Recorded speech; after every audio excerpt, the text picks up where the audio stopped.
पिथौरागढ़ की धारचूला तहसील में चचेरे मामा ने 2 साल के भांजे को धारदार हथियार से काटकर मौत के घाट उतार डाला है। वारदात छिरकिला के पास की है। नेपाली नागरिक अपने रिश्तेदारों के घर छिरकिला आया हुआ था। बताया जा रहा है कि जब मासूम को उसकी मां नहला रही थी, उसी वक्त उसने धारदार हथियार से बच्चे को मौत के घाट उतार दिया। पोते को बचाने गए दादा को भी हत्यारे ने गंभीर रूप से घायल कर दिया। हत्यारे की तलाश में पुलिस जुटी हुई है।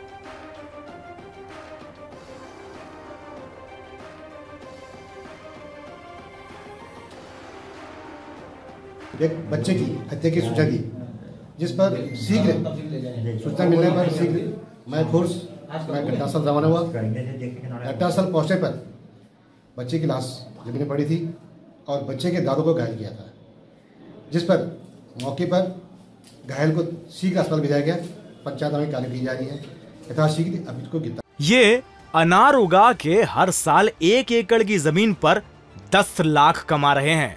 उनसे सीखना है तो फ्रीडम ऐप को अभी डाउनलोड कीजिए। रामनगर में एक युवक ने महज 100 रुपए के लिए एक शख्स की हत्या कर दी। दरअसल 19 नवंबर को मालधन में एक व्यक्ति का शव मिला था, जिसकी हत्या की आशंका जताई जा रही है। पुलिस ने मामले का खुलासा करते हुए बताया कि अर्जुन कुमार और अमन ने एक साथ शराब पी और शराब पीने के बाद आरोपी ने अर्जुन से अपने 100 रुपए वापस मांगे। जब अर्जुन ने पैसे लौटाने की जगह गाली गलौज शुरू कर दी, जिससे आक्रोशित होकर अमन ने अर्जुन से हाथापाई शुरू कर दी। जब अर्जुन बेहोश हो गया तो उसका गला दबाकर उसकी हत्या कर दी गई। पुलिस ने आरोपी की निशानदेही पर मृतक का सामान भी बरामद कर लिया है। आरोपी अमन को गिरफ्तार कर लिया गया। त्यारा इसने 100 रुपये दिया था अर्जुन को और उसने मांगा अमन ने, तो इस बात को लेकर उनकी बहस हो गई। इसने पहले उसको 2 थप्पड़ मारे, फिर उसकी टाई खींच दी और टाई खींचने से बेहोश हो गया। तो उसके बाद ये लगा कि अभी पुलिस को बताएगा, तो उसने उसी टाई से उसकी गले दबाकर उसकी हत्या कर दी और इसको कल अरेस्ट किया गया है मालदन के ढेला पुल से। 450 सालों बाद मल्ला और रानी मल्ला महल अब वीरान नजर आ रहा है।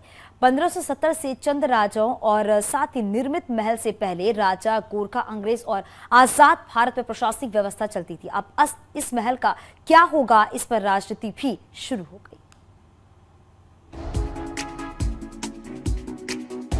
कभी चंद राजाओं के गौरवशाली इतिहास के साथ अंग्रेजों की गुलामी का गवाह रहा मल्ला महल आज वीरान है।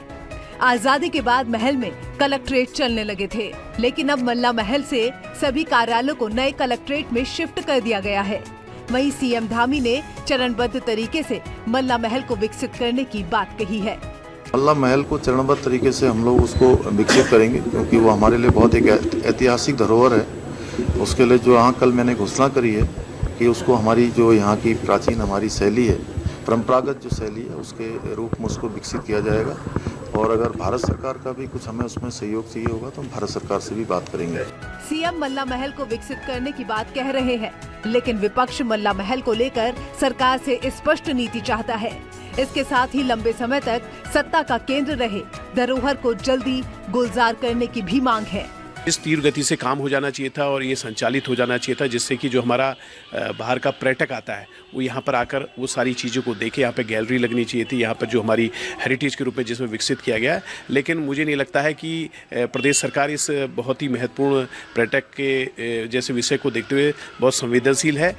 ऐतिहासिक धरोहर मल्ला महल की ओर सैलानियों को आकर्षित करने के लिए सरकार इसे विकसित करने का प्लान बना रही है, लेकिन विपक्ष सवाल उठा रहा है। न्यूज़ 18 के लिए अल्मोड़ा से किशन जोशी की रिपोर्ट। पंच केदारों में द्वितीय केदार के नाम से विख्यात भगवान मद महेश्वर की चल विग्रह उत्सव डोली अपने शीतकाल गति स्थल ओंकारेश्वर मंदिर में विराजमान हो गई है और इस दौरान भगवान मद महेश्वर के स्वागत के लिए ओंकारेश्वर मंदिर को भव्य रूप में सजाया गया था। अब शीतकाल में बाबा की पूजा ओंकारेश्वर मंदिर ऊखी मठ में होगी। वहीं शीतकालीन यात्रा के लिए भी मंदिर समिति ने पूरी तैयारी कर ली है।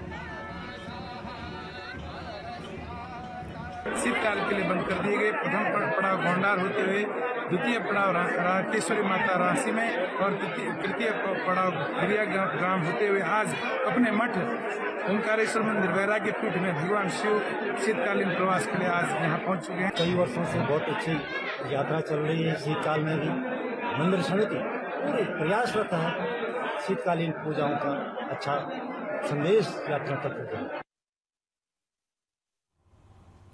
बद्रीनाथ धाम के मुख्य पुजारी रावल ईश्वर प्रसाद नंबूरी धर्म प्रचार के लिए आज जोशी मठ से प्रस्थान करेंगे। रावल आज डीमरी गांव भी जाएंगे और उसके बाद रुद्रप्रयाग, श्रीनगर, देवप्रयाग, ऋषिकेश, हरिद्वार होते हुए दक्षिण भारत की यात्रा पर रहेंगे।